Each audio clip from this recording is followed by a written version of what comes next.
আপনাদেরকে কিছু আমলের কথা বলিয়া যাই। এই যে আজকে যে অনুষ্ঠান মাদ্রাসার উপলক্ষে আয়োজন, ও প্রিয় মুসলমান, এই যে উমরার মধ্যে গিয়েছিলাম, অক্টোবরে এসেছি, আবার এই ফেব্রুয়ারির 9 তারিখে যাব। বাস্তব চোখে দেখে আসলাম এই 9 তারিখের একটা গ্রুপ নিয়ে আমি যাব আবার মক্কা মদিনায়। ও প্রিয় মুসলমান, এই কথাটা বলার পিছনে মূল কারণ হলো দয়ার নবী মায়ার নবী আমার মদিনার মধ্যে মসজিদে নববীর মধ্যে যে জায়গার মধ্যে কুরআনুল কারীমের তালিম দিতেন, হাদিসের তালিম দিতেন, যে জায়গার মধ্যে বয়ান করতেন, শিক্ষা দিতেন, আজ পর্যন্ত আমার উস্তাদ গিয়েছিলেন।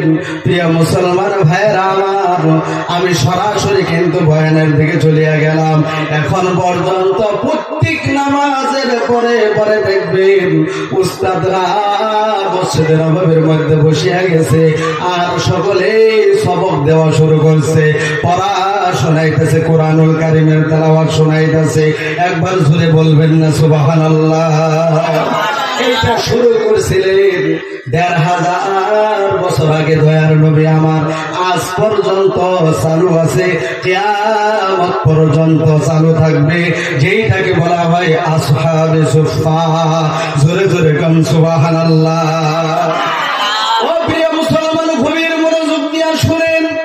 এই যে আমার আপনার মাথায় টুপি দেখা যায়, পাখড়ি দেখা যায়, এই যে আমার আপনার শরীরের মধ্যে পাঞ্জাবি দেখা যায়, ও প্রিয় মুসলমান মুখে দাড়ি দেখা যায়, আমরা ইসলাম নামের দৌলত বিনা মেহনত পেয়েছি। আমরা ইসলামের জন্য কোনো কষ্ট করি নাই, কোনো মেহনত করি নাই। মায়ের গর্ভ থেকে জন্ম হওয়ার পরে আমরা ইসলাম নামের দৌলত পেয়েছি। চিল্লা এখন ঠিক কিনা? ইতিহাস সাক্ষী, কিতাব সাক্ষী, এই ইসলাম আমার আপনার কাছে এমনি আসে নাই, এমনি আসে নাই। অনেক কষ্ট, অনেক মেহনত, অনেক রক্তের বিনিময়ে, অনেক মুজাহাদার বিনিময়ে আমার আপনার কাছে ইসলাম এসেছে। ইসলাম এমনি আসে না। কুরআনুল কারীম এই দুনিয়ার জমিনে বাস্তবায়ন করার জন্য নবী আমার ইসলামের জন্য পেটে পাথর বেঁধেছেন।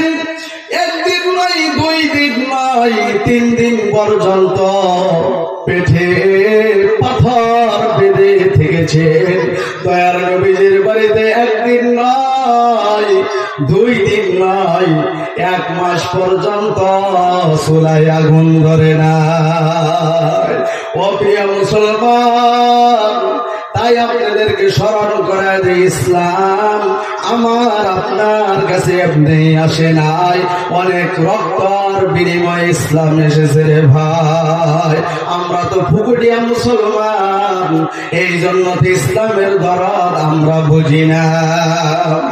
যদি বুঝতাম আজকের দিনে ওয়াজের মাহফিলে আসছে, অনেক মানুষ এই সারে নামাজ পড়েন নাই, অনেক মানুষের মাথার দিকে তাকান টুপি নাই, টুপি নাই, অনেক মানুষের শরীরে দেখেন পাঞ্জাবি নাই, অনেক মানুষের মুখের দিকে তাকান দাড়ি নাই, দাড়ি নাই।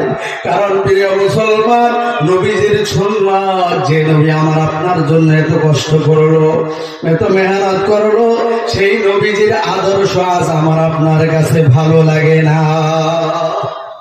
আর কিতাব দিলটা নরম করিয়া দেন প্রিয় মুসলমান। ওরে আল্লাহ পাকের গোলামরা, শুনে নাও, শুনে নাও, দিলটা নরম করিয়া শুনো। দয়ার নবী মায়ের নবী আমার যেই দিন এই দুনিয়ার জমিনের মধ্যে আসলেন, মা আমিনা চিন্তা করেন, হায় হায় কি সর্বনাশ হলো, আমার ঘরে আমার সন্তান আসলো। সিরাত ইবনে হিশামের মধ্যে রেখে কথাগুলা দয়ার নবী মায়ের নবী আমার কান্দা কাটি করেন না, শিক্ষার দেন না। মা আমিনা চিন্তা করেন না জানি আমার সন্তান বোবা হলো নাকি। কারণ বর্তমান আমার আপনার ঘরে যখন সন্তান আসে ভাইয়েরা আমার, সন্তান আসার পরে একটা জোরে শিক্ষার মারে কি মারে না? শিক্ষা দেয় না? ও করে শিক্ষা দেয়। কিন্তু প্রিয় মুসলমান, দয়ার নবী মায়ের নবী আমার কোনো কান্নাকাটি নাই, মা আমিনা অল্প করে নজর করে দেখেন দয়ার নবী মায়ের নবী আমার সিজদার মধ্যে পড়ে শিশু বাচ্চা শিশু মুহাম্মদ সাল্লাল্লাহু আলাইহি ওয়াসাল্লাম সিজদার মধ্যে পড়িয়া কান্দে, ইয়া রাব্বি হাবলি উম্মতি, ইয়া রাব্বি হাবলি উম্মতি, উম্মতি উম্মতি বলিয়া কান্দে। জোরে কোন সুবহানাল্লাহ। ইতিহাস সাক্ষী বন্ধুগণ, দয়ার নবী মায়ের নবী আমার 63 বছরের মধ্যে এক সেকেন্ডের জন্য, এক মুহূর্তের জন্য দয়ার নবী মায়ের নবী আমাকে আপনাকে ভুলিয়া যাইবেন না। কিতাব সাক্ষী বন্ধুগণ, মদিনার মধ্যে জান্নাতের টুকুরাই রিয়াজুল জান্নাতের মধ্যে দয়ার নবী মায়ের নবী আমার শুয়ে আছেন, হায়াতুন নবী আমার জিন্দা নবী আমার শুয়ে আছেন। কিতাব সাক্ষী এখনো মদিনার মধ্যে শুয়ে শুয়ে আমাদের জন্য কান্দে। কাল হাসরের ময়দানে আমার আপনার জন্য কাঁদবে। নিজের বিবির কথা, নিজের সন্তানের কথা ভুলিয়া গিয়া আমার আপনার জন্য সিজদার মধ্যে পড়িয়া দয়ার নবী মায়ার নবী আমার কাঁদবে। আজ আমরা সেই শ্রেষ্ঠ নবীর শ্রেষ্ঠ উম্মত হওয়ার পরেও সেই নবীদের আদর্শ, সেই নবীজিকে এখন পর্যন্ত আমরা অনেকেই চিনলাম না। ও প্রিয় মুসলমান, গভীর মনোযোগ দিয়া শুনেন, আমার আপনার নবী কেমন নবী? আমার আপনার নবী হলেন আসমানের নবী, জমিনের নবী, দয়ার নবী মায়ার নবী আমার বলেন, ইন্নাল জান্নাতা হুররিমাত আলাল আম্বিয়া হাত্তা দুখুলাহা। আমার নবী কেমন নবী জানেন? আমার নবীর সুপারিশবিহীন, আমার নবী জান্নাতে না যাওয়া পর্যন্ত কোন নবী রাসূল আল্লাহর জান্নাতে যাইতে পারবে না। চিল্লা বলেন সুবহানাল্লাহ। প্রিয় মুসলমান ভাইয়েরা আমার, আল্লাহর নবী আর বলেন, ওয়া ইন্নাল জান্নাতা হুররিমাত আলাল উমামি হাত্তা তাদখুলুহা জান্নাতি। জোরে জোরে বলুন সুবহানাল্লাহ। দয়ার নবী মায়ার নবী আমার বলে, আমার উম্মত জান্নাতে না যাওয়া পর্যন্ত কখনো কোন নবীর উম্মত কেউ আল্লাহর জান্নাতে যাইতে পারবে না। জোরে জিকির করেন সুবহানাল্লাহ ওয়ালহামদুলিল্লাহ ওয়ালা ইলাহা ইল্লাল্লাহ। জোরে সুবহানাল্লাহ ওয়ালহামদুলিল্লাহ।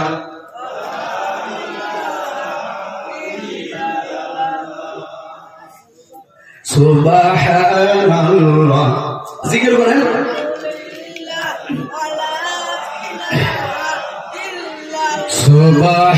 সুবহানাল্লাহ ওয়ালহামদুলিল্লাহ ওয়ালা ইলাহা ইল্লাল্লাহ। যার দিলে আছে আমার আল্লাহর ভয়, আল্লাহ আল্লাহ সব সময়, তাহার নিজের ভালো লাগে না, এই দুনিয়া ভালো লাগে না, ভালো লাগে শুধু আল্লাহ। সুবহানাল্লাহ ওয়ালহামদুলিল্লাহ ওয়ালা ইলাহা ইল্লাল্লাহ। প্রিয় মুসলমান ভাইয়েরা আমার, সংক্ষিপ্ত করে দিলাম। দয়ার নবী বলেন, তিনার উম্মত জান্নাতে না যাওয়া পর্যন্ত, অর্থাৎ আমরা আল্লাহর বেহেশতে না যাওয়া পর্যন্ত কোন নবীর উম্মত কম কেউ আল্লাহর জান্নাতে যাইতে পারবে না। জোরে বলবেন না সুবহানাল্লাহ।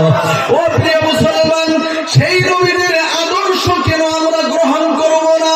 কারণ দয়ার নবী আমার বলেন, যারা দুনিয়ার জমিনে আমি নবীর সুন্নতের আমল করবে। এই হাদিসটা আছেন হযরতে আবু হুরায়রা বর্ণনা করেন।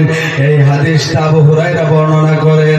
আন আবি হুরায়রা রাদিয়াল্লাহু আনহু قال قال رسول الله صلى الله عليه وسلم মান তামাসসাকা বিসুন্নতি ইনদা ফাসাদি উম্মতি ফালাহু আজরু মিয়াতি শাহীদ।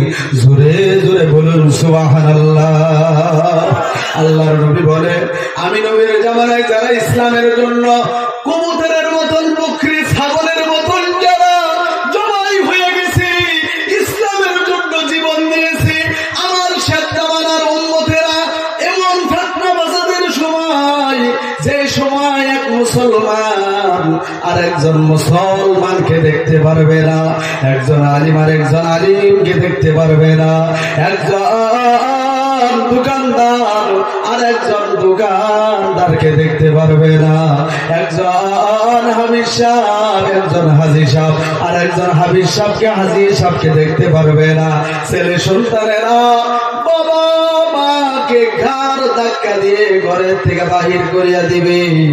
এমন ফিতনা ফাসাদের সময় আমার শেষ জামানার উম্মতের দলেরা যদি সুন্নতের উপর আমল চালু করে, একটা সুন্নাত জিন্দা করার বিনিময়ে 100টা গলা কাটা শহীদের সমান সওয়াব তার নামে আমলনামার মধ্যে সাথে সাথে লেখা হয়ে যাবে। জোরে বলবেন না সুবহানাল্লাহ।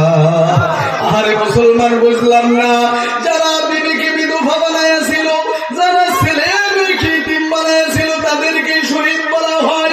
ইসলামের জন্য আল্লাহ রাসূল নবীর মহব্বতে জীবন দিয়ে দিয়েছেন, তাদেরকে শহীদ বলা হয়। আমরা শ্রেষ্ঠ নবীর শ্রেষ্ঠ উম্মত হইয়া একটা সুন্নাত যদি আমরা আমল করি, 100টা গলা কাটা শহীদের সমান সওয়াব আমার আপনার আমলনামায় লেখা হয়ে যাবে। আজকে থেকে আমরা ওয়াদা করব, আমরা সুন্নাতের উপর কে কে আমল করব, একটু হাত তুলে আমার আল্লাহকে দেখায় দাও না।